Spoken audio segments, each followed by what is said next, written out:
BSA office Etawah का घेराव किया है सर, क्या समस्या है?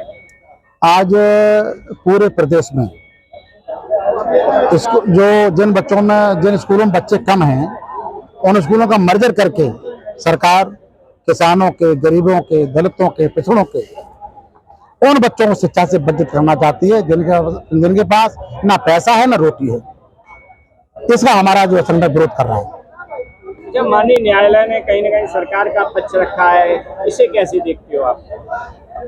राइट टू एजुकेशन एक्ट में जो लिखा है कि 6 से 14 वर्ष के बच्चों का मौलिक अधिकार है अपने गांव के पास स्कूल में शिक्षा पाना। राइट टू एजुकेशन एक्ट में लिखा हुआ है कि 1 किलोमीटर प्राइमरी स्कूल होना चाहिए, 3 किलोमीटर तक जूनियर होना चाहिए और 6 से 14 वर्ष के बच्चों को शिक्षा मिलनी चाहिए। हमारे जो वकील गए वो माननीय न्यायालय में इस एजुकेशन एक्ट को पढ़ के नहीं गए और उन्होंने इन गरीबों के, किसानों के, दलितों के बच्चों का सही तरीके से पक्ष नहीं रख पाया और इसीलिए न्यायालय का निर्णय ये आया।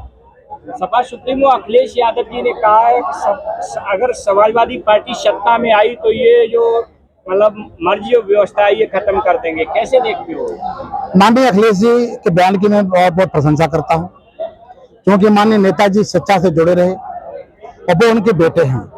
निश्चित रूप से उनके मन में शिक्षा के प्रति अच्छी सोच है, 12 के पढ़े लिखे नेता हैं वो, और उन्होंने पहले दिन से वो ये कह रहे हैं कि इन स्कूलों का मर्जर नहीं होना चाहिए और उनका ये बयान है कि इन स्कूलों का मर्जर करके इन स्कूलों को खत्म करके निश्चित रूप से दलितों के, पिछड़ों के, गरीबों के, किसानों के बच्चे शिक्षा से वंचित हो जाएंगे। मैं उनके इस बयान की बहुत बहुत प्रशंसा करता हूँ। सर, जो प्राइवेट एनजीओ हैं, जो प्राइवेट संस्थाएं हैं, सरकार कहीं ना कहीं उन्हें बढ़ावा दे रही है, इसी कारण सरकारी जो संस्थाएं उसमें बच्चे नहीं पहुंचते, कैसे देखते हो इसे? ये सरकार बहुत लंबे समय से प्रयासरत है कि बेसिक शिक्षा के सरकारी स्कूलों को बंद करके एनजीओ के माध्यम से प्राइवेट तरीके से अध्यापक रख के बच्चों को पढ़ाया जाए।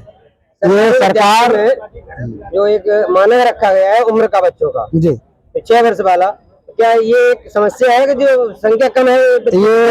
ये सरकार इन प्राइमरी स्कूलों को बंद करना चाहती है। अगर बंद ना करना चाहती तो ये नियम नहीं आता कि 6 वर्ष से कम के बच्चे नहीं लिए जाएंगे। मैं आपसे पूछना चाहता हूँ कि कौन सा ऐसे अभिभावक हैं जो 6 वर्ष तक अपने बच्चों घर में बैठा ले रहेंगे?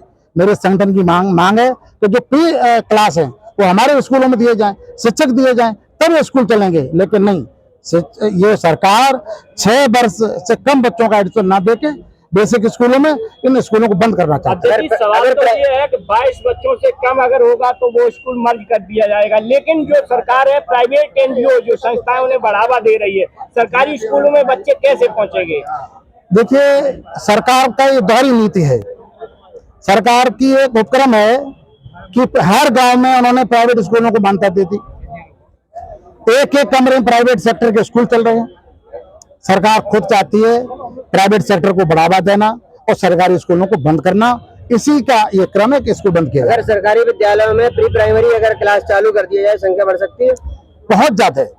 ये प्राइमरी स्कूल इसीलिए बंद हो रहे हैं, जिस दिन ये प्री क्लास हमको मिल जाएंगे, 4 साल के बच्चे हमारे आना शुरू कर देंगे, ये स्कूल पुनर्जीवित हो जाएंगे। लेकिन सरकार चाहती नहीं है ये स्कूल जिंदा हो।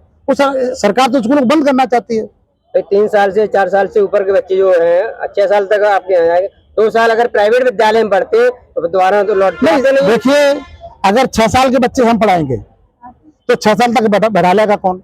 और जब बच्चे दूसरे स्कूलों में पढ़ेंगे प्री क्लास में, वो लौट के नहीं आएंगे सरकार की तरफ, सरकारी स्कूलों की तरफ। कैसे चलेंगे ये स्कूल? इसलिए मेरी सरकार से मांग है कि प्री क्लास बेसिक शिक्षा परिषद के स्कूलों को दिए जाएं और टीचर दिए जाएं। हम लोग पढ़ाने के लिए तैयार हैं। धन्यवाद।